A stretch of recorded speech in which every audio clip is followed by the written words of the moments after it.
Hello, welcome back to another breaking news update. My name is Jimmy Boyd, and you're watching Boyd News. I want to thank you so much for tuning in today. I've got a huge report coming out regarding the EU to share with all of you, and we're going to talk more about Europe preparing for war with Russia, as we've been hearing so much about this recently. So, new report here on your screen. EU Commission outlines plan for Europe's readiness and defense. The EU released a white paper for European defense, recognizing Russia as a fundamental threat and outlining a strategic development plan to bolster the defense capabilities. And these are defense capabilities of not only the EU, but also Ukraine as well. And there's a huge report that came out online. The European Commission actually reported this on their own website, but I'm going to show you guys an article that talks about all these details about how Europe is preparing for war with Russia, what they're preparing to do, how much money they're preparing to spend, and also what they're going to do for Ukraine and their own defense capabilities as well. So this was a picture coming out from that conference yesterday. You can kind of see on your screen there, it might be a little small, but on the top in the middle there where that white section is at, up on the screen, it says White Paper for European Defense Readiness in 2030. We're going to talk about that today, and also Rearm Europe Plan Readiness 2030. Okay, so these are two major plans that Europe is preparing to go to war with Russia if need be, but also to deter Russia from ever attacking NATO. So we're going to discuss all those details. So, real quick, let's hop on over here to X from the European Commission directly on the website of X here on this platform, and it says the EU needs to be prepared to act as decisively as the situation requires. Our new white paper on the future of European defense readiness 2030 presents solutions to close critical capability gaps, build a strong European defense industrial base, and prepare for all scenarios. Okay, so I think this is interesting that Europe is like full speed ahead on preparing for war with Russia, while at the same time, we're seeing peace talks slowly start to unravel with Ukraine and the United States and Russia. But Europe does appear to be very worried about an attack on NATO at some point in the future. And then they're also concerned that the U.S. may not be there to be at their backing if they are attacked by Russia, and they may have to fight this war on their own. So they are stepping up big. Let me show you this report here from Militarini. And it says right here, the EU prepares for war. European Commission sets defense policy for 2030. This coming out today, March 20th, 2025. And I will remind you real quick before we get into this article, there is a lot of information here, so bear with me, but there's lots of huge details on what Europe is preparing to do to defend themselves. So we'll try to get through this as quickly as we can, and then we'll get you out of here. The European Union has released a white paper for European defense, recognizing Russia as a fundamental threat and outlining a strategic development plan to bolster the defense capabilities of both the EU and Ukraine over the next 5 years. This is stated in the White Paper for European Defense, which was published by the European Commission. The Commission has presented a strategic development plan for defense capabilities along with details of the economic project Rearm Europe Readiness 2030, which provides financial tools to increase investment in defense potential of EU countries. While the Rearm Europe Readiness 2030 project strengthens the overall European defense capacity through new financial resources, the white paper outlines a new approach to defense and investment needs. These measures aim to develop solutions for Ukraine's short-term urgent support, as well as long-term needs for strengthening Europe's defense capabilities. So here's the information of the strategic plan of the white paper. And it says here the white paper presents solutions to close critical capability gaps and build a strong defense industrial base. It proposes ways for member states to invest massively in defense, procure defense systems, and build up the readiness of European defense industry in the long run. The document outlines 7 priority defense issues for the Union's member countries, which currently have gaps and will be crucial in the future for building a reliable European defense. So here's the details. Air and missile defense. The EU requires a unified multi-layered air and missile defense system to protect against the full spectrum of airborne threats, cruise, ballistic, and hypersonic missiles, aircraft, and drones. Okay, so they want a full air and missile defense system. Artillery systems, advanced systems, including modern artillery and long-range missiles designed for delivering precise strikes on ground targets, ammunition and missiles. Based on the European External Action Services Ammunition Plan 2.0, a strategic reserve of ammunition, missiles, and components must be created with sufficient ammunition sufficient manufacturing capacity in the defense industry to ensure timely replenishment. Okay, so that's a big one. They want to make sure they've got lots of ammunition to fight a war if need be, probably have them located at different parts of Europe. Drones and counter drone systems, unmanned systems, including aerial, ground, surface, and underwater vehicles, which can be operated by an operator or act autonomously. Military mobility, the development of a pan European network of land corridors, airports, seaports, and supporting infrastructure that facilitates the seamless and rapid transportation of troops and equipment within the EU and partner countries.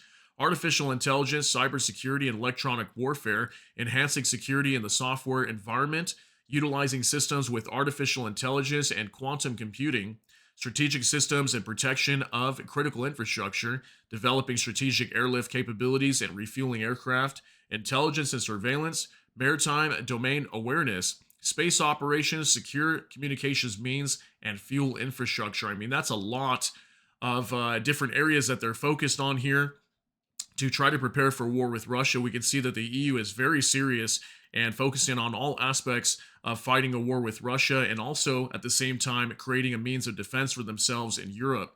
So it says here, focus on military support for Ukraine. So this is what they're going to be doing for Ukraine in terms of this white paper now. So the white paper defines Russia as a fundamental threat to Europe's security in the foreseeable future and considers the war in Ukraine as crucial for its own future in the short term. In light of this, significant emphasis must be placed on increasing military support and other forms of assistance to Ukraine. These intentions include providing large caliber artillery ammunition with at least 2 million rounds per year. There's significant short-term requirement for full funding of ammunition supplies to Ukraine throughout 2025, particularly through incentivized donations from stockpiles and purchases. Special attention is also given to providing air defense systems, missiles for them, and drones. Bilateral air defense initiative with Ukraine should be launched, covering collective procurement and financial support for Ukraine to accelerate the production of interceptors in the short term and medium range air defense systems. It is stated that unmanned aerial vehicles or UAVs are a key factor in compensating for the asymmetry of military resources on the battlefield. The EU must continue to support Ukraine in the procurement of drones and further assist in developing its own manufacturing capabilities, particularly by creating joint ventures between European and Ukrainian industries. Okay, so they're going to be also jointly manufacturing a lot of equipment for Ukraine, and we're going to see a lot of European nations also partner up with Ukraine as well. So that's going to be very big. Okay, so they're definitely focusing on supporting Ukraine big time. EU efforts to train and equip Ukrainian brigades and actively support the restoration of battalions must be consolidated, further developed, and transformed into a crucial element of Ukraine's military potential development after any ceasefire. Direct support for Ukraine's defense industry is considered the most effective and cost-efficient way to support Ukraine's military capabilities, mainly through direct purchases by member states from Ukrainian defense industries. The estimated production capacity of Ukraine's defense industry is expected to reach around 35 billion euros in 2025, which Ukraine can also supplement through EU loans.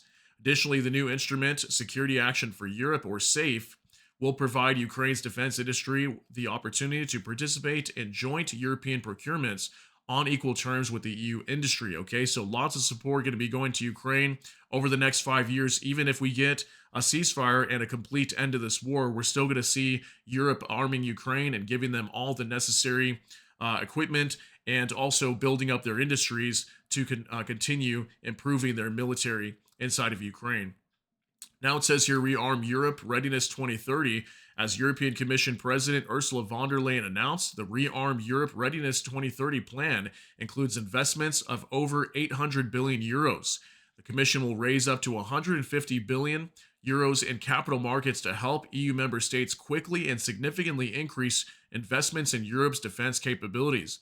These funds will be allocated to interested member states for investments in national defense development projects. The payments will take the form of long-term loans, which the EU budget reserve will secure. SAFE will enable member states to immediately and substantially increase their defense investments through joint procurements from the European defense industry, focusing on priority capabilities. And finally, Ukraine will be able to join joint procurements, and the project will allow for opening of defense product procurement from Ukrainian manufacturers. Okay, there's going to be so much money being spent We're talking hundreds of billions of euros over the next 5 years. And Europe's going to be doing this to allow multiple nations to boost their military manufacturing within their countries and just produce as many weapons as possible, as there could obviously be a war at some point with Russia. And I did see a report today. There was an artillery manufacturing company, I think it was in France or somewhere in Europe, that was about to go bankrupt. And then all of a sudden, they started to receive a huge amount of orders from European nations, as we're starting to see this money start to flow in, and Europe is starting to produce lots of weapons already right now. Okay, and this is probably even maybe for Ukraine as well. Maybe they got some order for artillery shells for Ukraine. But we're going to see a lot of defense manufacturers in Europe that maybe weren't producing a lot of equipment, all of a sudden start to produce military needs for Europe. Okay, and we're already seeing that even with Volkswagen, which is like a civilian car maker. They're thinking about setting up some of their plants in use for producing armored vehicles. Okay, so Europe is completely shifting to a wartime mindset now, which is exactly what Mark Rutte, the NATO Secretary General, mentioned, weeks back. He was stating that Europe needed a wartime mindset and start understanding that war could potentially be on the horizon. So, based on all these details, let me know what you guys think. Do you think that a war is highly likely in the next 5 years between Europe and also Russia? Or do you think that Europe is just doing this to deter Russia and then there will actually be no attack from Russia? Or what do you think will happen here? Do you think Ukraine will be attacked down the road? There's obviously a lot of different scenarios that could unfold, but I just wanted to share this update with you guys, as yesterday I really didn't see a whole lot of reports on this. All of a sudden, mainstream news is picking this up today, okay? So I want to thank you guys so much for tuning in for this update. If you got something out of this, please smash that like button. Also, if you enjoy my content, please consider subscribing down below. Hit the notification bell, that way YouTube can notify you. And with that, hope you all have a great day. Everybody take care and God bless, and we'll see you in the next one.